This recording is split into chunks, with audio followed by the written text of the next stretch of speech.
آپ بتاؤ کیا اللہ اپنے نیک بندوں کو جنہوں نے اللہ کے لیے قربانیاں دی, جنہوں نے نظر جھکائی کس کے لیے, اللہ, ساری دنیا عورت گزرنے پر اس کو تاڑ تاڑ کے دیکھتے ہیں, زنا کرتے ہیں, لڑکیوں سے دوستیاں لگاتے ہیں.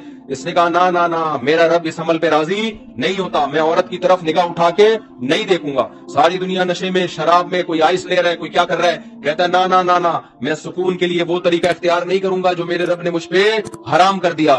تو آپ مجھے بتاؤ, ساری دنیا فجر کے وقت پڑی ہوئی خراٹے لے کے سو رہی ہوتی ہے, اور یہ اپنی نیند کو قربان کرے گا اور اللہ کے سامنے آ کے کھڑا ہوگا, اور قرآن کہتا ہے تتجافا جنوبهم عن المضاجع, ہمارے نیک بندوں کے پہلو شدید نیند کی حالت میں بھی اپنے بستروں سے الگ ہو جاتے ہیں, پھر وہ ہمارے سامنے آ کے کھڑے ہوتے ہیں. تو یہ لوگ جو اتنی قربانیاں دے رہے ہیں, کتنے لوگ ہیں باپ کو گھر سے نکال دیا, ماں سے بدتمیزی سے بات کر رہے ہیں, لیکن کچھ اللہ کے نیک بندے ایسے ہیں کہتے ہیں بھائی اللہ نے اس کا حق مجھ پر رکھا ہے, میں اس کے سامنے اف نہیں کروں گا, اس کا حق ادا کروں گا. ایسے ایسے لوگ بھی, یہ باپ 10 سال سے کوما میں ہے اور 10 سال سے باپ کی خدمت کر رہے ہیں, وہ پیشانی پہ کبھی لکیر نہیں آتی, اور ایک وہ ہے جو اپنے باپ کو اٹھا کے ایڈی سینٹر میں جمع کرا دیتا ہے. تو کیا دونوں کا انجام ایک جیسا ہو جائے گا؟ اللہ دونوں کو دال چاول کھلائے گا وہاں پہ؟ کیا بولو نا. تو اللہ کہتا ہے کہ تتجافا جنوبهم عن المضاجع, جن کے پہلو رات کو بستروں سے جدا ہوتے ہیں, شدید نیند قربان کرتے ہیں میرے سامنے کھڑے ہونے کے لیے. فلا تعلم نفس ما اخفی لهم من قرة اعین, کسی کو پتا نہیں ہے ہم نے ان کی آنکھوں کی ٹھنڈک کا کیسا سامان چھپا کے رکھ دیا ہے, کسی کو خبر نہیں ہے. بہت کچھ چھپایا ہے, چھپایا اس لیے کہ اگر دکھا دیا جائے نا تو ہمیں ان بیانات کی ضرورت نہیں پڑے. پھر تو سارے دنیا دکھا دی ہے, بہت تھوڑی ہے لیکن جتنی ہے دکھا دی ہے, اس کے پیچھے بھاگ رہے ہیں. تو اگر آخرت اللہ دکھا دیتا تو پھر تو بھائی اس مسجد میں فجر میں پاؤں رکھنے کی جگہ نہیں ہوتی. حدیث میں آتا ہے لوگوں کو اگر پتا چل جائے صف اول میں نماز پڑھنے میں کتنا ثواب ہے, قرآن اندازی ہوگی صف اول پہ, ایسی لڑائیاں ہوں گی. ابھی تو سب اللہ نے کیا کر دیا ہے, چھپا دیا ہے, پردے ڈال دیے ہیں. حدیث میں آتا ہے حفت الجنت بالمکارہ وحفت النار بالشہوات, جنت کو نا اللہ نے دکھایا فرشتوں کو کہ جاؤ جنت دیکھو. فرشتے نے جنت دیکھی, اتنی حسین جنت. تو فرشتے نے کہا کہ اے اللہ جب لوگ اس جنت کا تذکرہ پیغمبروں کی زبان سے سنیں گے پھر تو سارے جنت میں جانے کی کوشش کریں گے. پھر اللہ نے فرشتے کو جہنم دکھائی, غالباً جبریل علیہ السلام. انہوں نے جب جہنم کی ہولناکیاں دیکھی, انہوں نے کہا اے اللہ اس جہنم سے تو ہر آدمی جب اس جہنم کا سنیں گے پیغمبروں کی زبان سے کہ اتنی خطرناک جہنم ہے تو کوئی بھی نہیں جائے گا. پھر اللہ نے کیا کیا کہ جنت پہ ناپسندیدہ چیزوں کا پردہ ڈال دیا اللہ نے.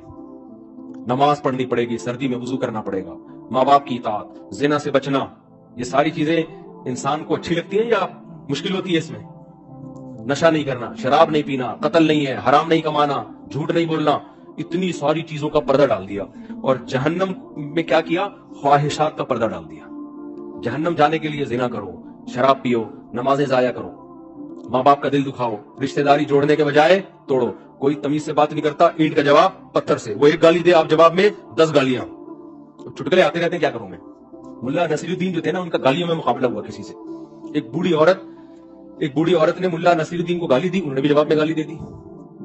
پھر اسے پھر گالی دی, انہوں نے اور جواب دی. اس کو اور غصہ آیا, اسے اور گالی دی, انہوں نے جواب میں گالی. اب گالیوں کا مقابلہ شروع. تو انہوں نے اس عورت سے کہا, اس عورت نے کہا اچھا تو ملا ہو کے مجھ سے گالیوں میں مقابلہ, بوڑھی عورت کو گالی دینا حرام ہے, کہیں ایسا نہ ہو کوئی, یہ تو واقعہ ہے نا, چٹکلا ہے. جب میں تھوڑا فریش کرنے کے لیے آپ لوگ کو نا, تو وہ انہوں نے کہا چل مقابلہ کر. تو وہ بوڑھی عورت نے کہا چل پھر میں پہلے گالیاں دیتی ہوں. انہوں نے کہا دے. جتنی گالیاں اس بڑھیا کو آتی تھی نا, جتنی, وہ ساری ملا صاحب کو دے دی. ملا صاحب آرام سے بیٹھے ہوئے مسکرا رہے ہیں, کوئی غصہ ہی نہیں آ رہا. ساری گالیاں ختم ہو گئی. ملا صاحب نے بولا اور سوچ لے تو. پھر سوچ کے کوئی موٹی سی گالی لائی, وہ بھی پارسل کر دی. ساری گالیاں جب ختم ہو گئی, ملا صاحب نے کہا سوچ لے. اس نے کہا بھائی ختم. ملا صاحب نے کہا جتنی گالیاں تو نے مجھے دی ہیں وہ ساری ایک پوٹلے میں, اور جتنی گالیاں اس کائنات میں موجود ہیں وہ بھی اس پوٹلے میں, جتنی ماضی میں کسی نے کسی کو دی وہ بھی اس پوٹلے میں, جتنی قیامت تک کوئی کسی کو دے گا وہ بھی اس پوٹلے میں, وہ ساری تجھے. اب بڑھیا کو غصہ آیا, اس نے بولا الو کے پٹھے. انہوں نے کہا پوٹلے میں, یہ پہلے سے آلریڈی اس پوتلے میں. اس نے کہا بغیر, انہوں نے کہا پوٹلے میں. یعنی گھوم کے کہاں جا رہی ہے, واپس. یہ میں اس لیے بتا رہا ہوں کہ جو غصہ کر لیتا ہے نا وہ پھر وہ مقابلہ نہیں جیت سکتا. مقابلہ ہمیشہ وہ جیتتا ہے جو غصہ نہ آنے دے. کیا خیال ہے, غصہ نہ آنے دے. ملا صاحب مقابلہ جیت گئے نا, غصہ نہیں آیا ان کو. تو تو اللہ تعالیٰ نے, میں کیا بات کر رہا تھا, اتنی اہم بات چل رہی تھی, یہ پتہ نہیں بیچ میں گالیوں کا تبادلہ کہاں سے آ گیا. ہاں, حفت النار بالمکارہ, جہنم کو اللہ نے ناپسندیدہ بالشہوات, خوشنما چیزوں سے ڈھانپ دیا. زنا کرو گے جہنم میں جاؤ گے. اب زنا کرنے میں مزہ آتا ہے, شادی کرنے میں بیوی کی ٹینشن ساری زندگی, اس کے خرچے اٹھاؤ, پھر اولاد ہے. نکاح کرنا پیغمبروں کی سنت, شادی کے لیے ٹینشنیں پیغمبر اٹھاتے ہیں. موسیٰ علیہ السلام جب مدین گئے ہیں, ان کے لڑکی کے والد نے اپنی بیٹی کا رشتہ پیش کیا کہ میں اس شرط پہ اپنی بیٹی آپ کو دوں گا, آپ نے 10 سال بکریاں چرانی ہے. موسیٰ علیہ السلام نے کہا مجھے یہ پیشکش قبول ہے. انہوں نے یہ نہیں کہا کہ یہ شادی وادی نہیں, اتنے سال بکریاں کون چرائے گا, چھوڑو, ایسا نہیں ہے. نکاح اتنی بڑی فضیلت والی چیز ہے, کلیم اللہ, اللہ کا کلیم, اس کے لیے 10 سال بکریاں چرانے پہ راضی ہو گئے. کوئی بات نہیں, شادی تو ہو جائے گی نا. آج نوجوان سے بات کرو, نکاح کرو یار, پہلے ایکچولی پڑھنا ہے, میں نے پہلے یہی ہوتا ہے نا, ایکچولی پہلے میں بزنس, پہلے میں اپنے پاؤں پہ کھڑے ہو جاؤں گا, پہلے میں یہ کروں گا. پھر ابے تو جب بھوک لگ رہی ہے اس وقت اگر تو نے کھانا نہیں کھایا تو پھر کیا فائدہ جب تو 30 سال 35 سال کا ہو جائے گا, ہے بھائی, کیا فائدہ یار. ابھی میں کیا اس میں ڈیٹیل میں جاؤں, واقعہ سناؤں آپ لوگوں کو, مسجد ہے, مناسب نہیں ہے, خالی جذبات رہ جائیں گے. اور کیا, جو ٹائم ایک چیز کا رکھا ہے اللہ نے وہی ٹائم ہے. بالغ ہو گئے تو نکاح کرنا ہے اور اللہ پہ اعتماد اور توکل کرنا ہے. حدیث میں قرآن کہتا ہے ان یکونوا فقراء یغنیہم اللہ من فضلہ, نکاح کرو, فقیر ہو گئے اللہ اپنے فضل سے غنی کر دے گا. نکاح پیغمبروں کی سنت ہے, اور زنا کرنا, لڑکیوں سے دوستیاں کرنا, یہ کافروں کی سنت ہے جو پیغمبروں کا انکار کرتے ہیں. تو جہنم کو اللہ نے وہ مجھے واقعہ مکمل کرنا ہے, وہ عبداللہ بن مسعود والی جو حدیث سنا رہا تھا وہ رہنا جائے کہیں. تو جہنم کو اللہ نے کس چیز سے چھپایا, اٹھ کے بس ہم ہیروئن, چرس اور شراب, غصہ جاری کرنا, ان سب چیزوں پہ. تو جب جبریل نے دوبارہ دیکھا نا تو جبریل نے کہا اب تو شاید ہی کوئی جہنم سے بچے اور شاید ہی کوئی ایسا ہو جو جنت میں جائے. کچھ نیک لوگ ہیں وہ اللہ ان کو برائیوں سے بچنے کی توفیق, اور مشکل کام نہیں ہے بھائی, توبہ کرو یار. اللہ نے اتنا بڑا آپشن رکھا کہ اگر برائی ہو جائے نا تو مایوس نہ ہو, توبہ کرو, اے اللہ تجھ سے وعدہ کرتا ہوں آئندہ یہ برائی نہیں کروں گا. پھر ہو جائے دوبارہ توبہ کرو, اے اللہ معاف کر دے, آئندہ یہ برائی نہیں کروں گا. پھر ہو گیا, شیطان نے گناہ کروا دیا, پھر توبہ کرو, اے اللہ غلطی ہو گئی, معاف کر دے, آئندہ یہ جرم میں نہیں کروں گا. حدیث کا مفہوم ہے انسان توبہ کر کر کے تھک سکتا ہے, اللہ معاف کر کر کے نہیں تھکتا. کوشش تو کرے بھائی برائی چھوڑنے کی, گناہ چھوڑنے کی. تو اللہ, میں مثال دے رہا تھا کہ کوئی تھوڑی سی جس میں غیرت ہوتی ہے نا اور وہ پیسے والا بھی ہو, وہ کنجوسی کا تانا برداشت نہیں کرتا. اب آپ مجھے بتاؤ, اللہ کہہ رہا ہے میرے نیک بندوں کو میں یہ دوں گا, میں یہ دوں گا, میں یہ دوں گا, اور جب آپ نے اللہ کے لیے قربانی دی, فجر کی نماز جماعت سے پڑھی, تبلیغ میں وقت لگایا, آپ نے اللہ کے راستے میں نکلے, گھر سے داڑھی رکھ لی آپ نے, نظر کی حفاظت کر لی آپ نے, حرام آمدن کو چھوڑ دیا, باپ کا احترام, بیوی سے محبت سے بات کرنا شروع کر دی. آج لوگ دوست جو طاقتور ہوتا ہے اس سے تو بڑی تمیز سے بات کرتے ہیں. جب بیوی نے تھوڑا سا الٹی سیدھی بات کی, رکھ کے چماٹ مارا, اور دوستوں کو آگے بتا رہا ہوتا ہے تیری بھابی میرے سے الٹے طریقے سے بات کرے, میں رکھ کے کیا لگاتا ہوں. بھائی تو اپنے باس سے بھی اس طرح کر کے دیکھ لے نا, جو تیرا باس ہے الٹی بات کرے تو رکھ کے لگانا چماٹ. تو ایک لگائے گا وہ 6 لگائے گا, وہ بھینس والا واقعہ ہو جائے گا, وہ پہلے پھونک مارے گا تجھے. وہ ایک آدمی کو حکیم نے کہا کہ بھینس کو جمال گوٹا کھلاؤ تو اس کو جلاب آئیں گے تو پیٹ صحیح ہو جائے گا. تو اس نے کیا کیا, حکیم نے بتا دیا کہ پائپ میں جمال گوٹا رکھ کے نا, بھینس کے منہ میں پائپ رکھ کے یہاں سے پھونک مارنا, زور سے پھونک مارے گا تو وہ جمال گوٹا اس کے پیٹ میں جائے گا, اس کو جلاب ہو جائیں گے. اب اتنی زیادہ بھینس کی تو مقدار بھی بہت زیادہ ہے نا, 8-10 گولیاں اسے رکھ دی.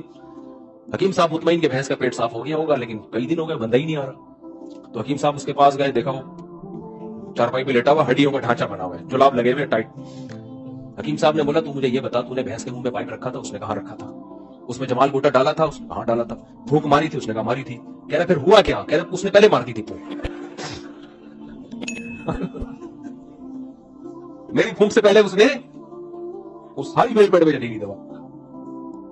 تو میں کیا کہہ رہا تھا, یہ واقعہ کس پہ آیا ہے؟ وہ تو واقعہ ہو رہا تھا, یہ یہاں کہاں سے آ گیا, یہ چھٹکرا بھی تو کسی وجہ سے آتا ہے نا دماغ میں, ایسے تو نہیں آتا. تو خیر, ہاں میں یہ کہہ رہا تھا باس کو تھپڑ لگاؤ گے نا تو ایک تھپڑ سے پہلے 4 آپ کے الٹا لگ چکے ہوں گے. بیوی بیچاری کمزور ہوتی ہے گھر میں, اس کو مارو تو وہ نہ باپ کو بتا سکتی ہے نہ بھائی کو بتا سکتی ہے, کیا کرے گی وہ. ہمارے نبی صلی اللہ علیہ وسلم کے اخلاق زوجہ کے ساتھ کتنے اچھے تھے، میدان جنگ میں کتنے بہادر تھے، تلوار لے کے لڑے ہیں. صحابہ کہتے ہیں ہم نبی کے ڈھال کے طور پر استعمال کرتے تھے گھمسان کی جنگوں میں، کہ نبی آگے بعض دفعہ نا اتنی گھمسان کی جنگیں ہوتی تھی نبی اس جگہ پہ جاتے تھے. گھر میں زوجہ سے کیسی محبت کہ امی عائشہ کہتی ہے جہاں سے میں منہ لگا کے پانی پیتی ہمارے نبی برتن کا رخ وہاں سے موڑتے اور وہیں سے منہ لگا کے پانی پیتے تھے.